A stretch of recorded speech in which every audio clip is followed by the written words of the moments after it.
You have been referred to our hysteroscopy service.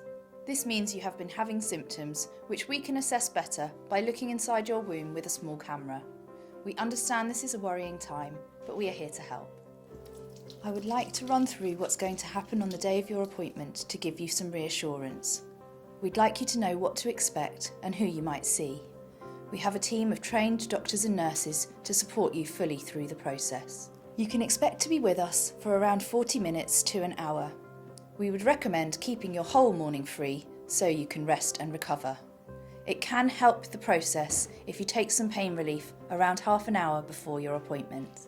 Depending on your age and the nature of your symptoms, there are different levels of urgency for your camera test appointment. If you are coming in on a suspected cancer pathway, we understand you may be anxious. I would like to reassure you that only 3 to 5% of patients coming in for a camera test for these reasons will receive a cancer diagnosis. There are also other reasons for performing the camera test where cancer is not suspected. These include heavy periods, suspected womb lining polyps and fertility investigations.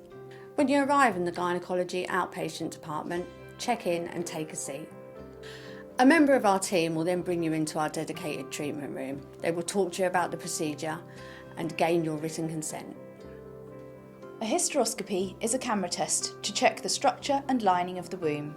If a small polyp or fibroid is found, one of the team will speak to you about removing it at the same time if you wish. Other treatments for heavy or unscheduled bleeding may also be offered. Your doctor may have already spoken to you about hormone-containing devices which can be left inside the womb. These used to be called coils. Once consent has been gained, we'll take you inside our treatment room. We'll confirm your name and date of birth and place a wristband on your wrist. We understand that these are intimate procedures and clinical rooms can feel rather daunting. But don't worry, a healthcare assistant like me will be there to support you throughout your visit. We will show you where to put your belongings and where to get undressed. You will need to remove your clothes from the waist down in a private area of the room. It can feel easier to wear a skirt, which can be kept on and then simply lifted before the procedure. You can bring socks or slippers with you if you wish. These can be kept on throughout the procedure. We will show you where to sit afterwards and we will make sure you are in a comfortable position. Someone will stay with you and we will check on your pain score regularly. Once you are comfortable, a sheet will be placed underneath you and your skin will be cleaned with a warm solution. When you are ready, a speculum will be introduced inside to allow us to see your cervix. Some patients may feel cramping as the camera passes through the cervix.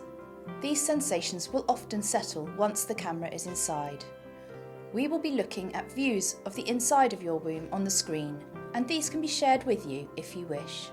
If discomfort becomes too much for you at any time, we will stop the procedure immediately. We can then discuss local anaesthetic injections and gas and air, or other options. It often only takes a few minutes to fully look at the womb once the camera is inside. If everything looks normal, we can then remove the camera. We usually take a small tissue sample which is sent off to be examined with your consent.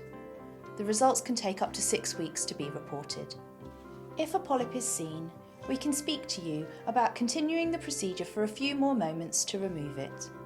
If you have discussed having a hormone coil inserted, it will be done at this point. After the procedure, you can usually get up and get dressed straight away. You may have some blood-stained watery discharge for a few days after the procedure. You may also need to continue taking some pain relief. If your pain or discharge is not reducing, please contact the gynecology department for further advice. As soon as your results are available, you will be contacted in writing about any next steps. Most patients can be discharged at this stage. It may be recommended that you have a further outpatient appointment or another small procedure.